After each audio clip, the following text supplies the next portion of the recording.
Seperti diketahui bahwa seluruh makhluk yang diciptakan oleh Allah Subhanahu wa taala, baik bernyawa ataupun tidak bernyawa, maka tujuan utamanya, puncak dari misi kehidupannya adalah untuk beribadah kepada Allah Subhanahu wa taala.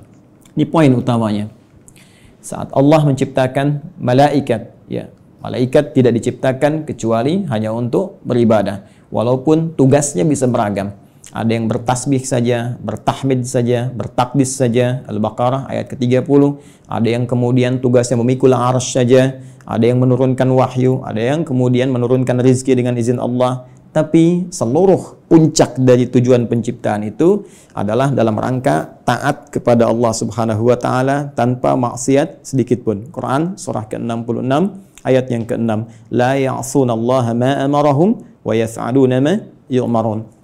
Jadi kalau kita ambil misalnya makhluk dalam konteks tertinggi sempurna diciptakan dalam arti tidak ada potensi untuk berbuat maksiat dan selalu ada dalam jalur ketaatan, yaitu malaikat. Malaikat pun tidak diciptakan oleh Allah kecuali tujuan utamanya untuk ibadah. Ya, pun demikian kita kembali kepada manusia ataupun juga dengan jin kalau kita ingin satukan keduanya, ya. Jin tentunya diciptakan sebelum manusia, jadi saya dahulukan, ya, setelah malaikat kemudian jin, saya dahulukan sebelum manusia. Quran surah ke-15 Al-Hijr ayat ke-27. Wal janna khalaqnahu min qablu min naris samum. Ya, sedangkan jin itu kata Allah kami ciptakan sebelum manusia dari materi yang berbeda, dari api yang menyala-nyala. Baik, pun demikian dengan manusia setelahnya. Ya, wa idz qala rabbuka lil malaikati inni khaliqum basyara. Ketika Allah firmankan kepada para malaikat yang sudah tercipta sebelum manusia, pun sebagian kalangan jin yang hadir pada saat itu, kami akan mencipta makhluk baru, bukan malaikat, bukan jin, tapi bashar. Ya, satu dari 5 nama manusia yang umumnya disebutkan dalam Al-Quran pokoknya. Ya, bashar 35 kali disebutkan dalam Al-Quran, menunjuk pada sifat nafsunya. Ins disebutkan 18 kali berpasangan dengan jin, menunjuk pada sifat penampakan dan kelembutannya. Insan disebutkan 65 kali dalam Al-Quran, menunjuk pada totalitas aktivitasnya. Pun demikian dengan An-Nas disebutkan setidaknya 241 kali dalam Al-Quran, menunjuk sifat sosialnya. Dan Bani Adam, ya, disebutkan setidaknya 7 kali dalam Al-Quran, menunjuk genealogisnya yang tersambung pada Nabi Adam alaihissalam. Jadi manusia ketika difirmankan oleh Allah kepada malaikat dan jin, ya wa idz qala rabbuka lil malaikati inni khaliqum basyara. Ya.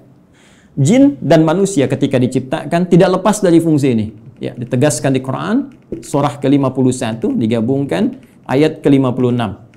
Ya, paling kanan sebelah atas di mushaf standar Allah berfirman, "Wa ma khalaqtul jinna wal insa illa liya'budun." Ya, dan tidaklah aku ciptakan jin dan seluruh manusia itu kecuali tujuan puncak pokok, ya. Tujuan penciptaan itu adalah supaya mereka menjadikan seluruh aktivitasnya sebagai ibadah kepadaku, kata Allah. Ingat harakat akhir di ayat ini bukan pakai fathah.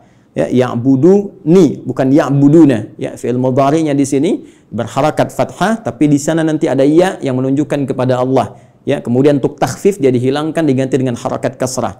Jadi jelas Allah memberikan kesan yang tegas bahwa seluruh fungsi penciptaan manusia tiada lain seluruhnya dalam rangka beribadah kepada Allah Subhanahu wa taala.